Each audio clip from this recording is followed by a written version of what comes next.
ಇನ್ಮುಂದೆ ಹೆಲ್ಮೆಟ್ ಇಲ್ಲದೆ ಬೈಕ್ ಓಡಿಸಿದ್ರೆ ಬೀಳುತ್ತೆ ಕೇಸ್. ಬೇಕಾಬಿಟ್ಟಿ ಬೈಕ್ ಸವಾರರ ಮೇಲೆ ಪೊಲೀಸ್ ಹದ್ದಿನ ಕಣ್ಣು. ಟ್ರಿಪಲ್ ರೈಡಿಂಗೂ ಬೀಳುತ್ತೆ ಕೇಸ್.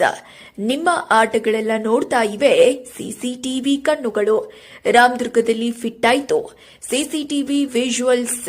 ಬರೋಬ್ಬರಿ 6 ಕ್ಯಾಮೆರಾಗಳು ಬೇಟೆಗಳಿಗಾಗಿ ಕಾಯುತ್ತಿವೆ. ಹೌದು, ರಾಮದುರ್ಗದಲ್ಲಿ ಬೈಕ್ ಸವಾರರಿಗೆ ಎಚ್ಚರಿಕೆ ಗಂಟೆ ಇದಾಗಿದೆ. ಹೆಲ್ಮೆಟ್ ಇಲ್ಲದೆ ಸಂಚಾರ ದಂಡ ಗ್ಯಾರಂಟಿಯೇ. ಇನ್ಮುಂದೆ ಅವರಿವರ ಕೈಯಲ್ಲಿ ಹೇಳಿಸಿ ಬೈಕ್ ಬಿಡಿಸೋ ಹಂಗಿಲ್ಲ. ಯಾರು ಹೇಳಿದ್ರೂ ಬೀಳುತ್ತೆ ದಂಡ.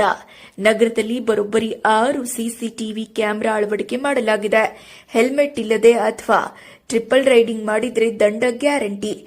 ನೇರವಾಗಿ ನಿಮ್ಮ ಮನೆಯ ಬಾಗಿಲಿಗೆ ಬರುತ್ತೆ ದಂಡದ ರಸೀದಿ. ಇದು ಆಟೋಮೇಟೆಡ್ ಟೆಕ್ನಾಲಜಿ ಇರುವ ಕಾರಣ ಯಾರಿಗೂ ದಂಡ ತಪ್ಪಿಸಲು ಆಗಲ್ಲ.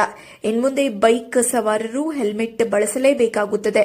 ಇಲ್ಲಿಯವರೆಗೆ ಪೊಲೀಸರ ಕಣ್ಣು ತಪ್ಪಿಸಿ ಓಡಾಡುತ್ತಿದ್ದವರಿಗಾಗಿಯೇ ಅಂದ ಸಿಸಿ ಕ್ಯಾಮೆರಾ ಅಳವಡಿಸಲಾಗಿದೆ. ಪದೇ ಪದೇ ನಡೆಯುತ್ತಿರುವ ಬೈಕ್ ಅಪಘಾತಗಳನ್ನು ತಪ್ಪಿಸುವ ಸಲುವಾಗಿ ಹೆಲ್ಮೆಟ್ ಜಾಗೃತಿ ಮೂಡಿಸುವ ಸಲುವಾಗಿ ಈ ಕೆಲಸ ಮಾಡಲಾಗಿದೆ. ಈ ಬಗ್ಗೆ ರಾಮದುರ್ಗ ಪೊಲೀಸರು ಮಾಹಿತಿ ನೀಡಿದ್ದಾರೆ.